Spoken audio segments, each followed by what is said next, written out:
স্বর্ণ এবং হীরা রাস্তাঘাটে ফেলায় রাখা যায় না।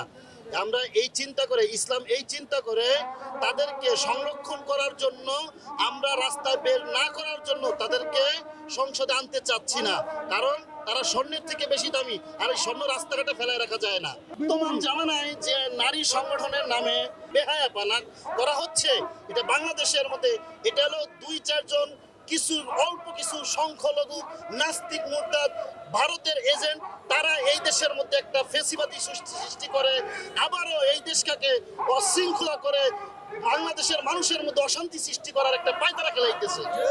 এছাড়া আর কিছুই না।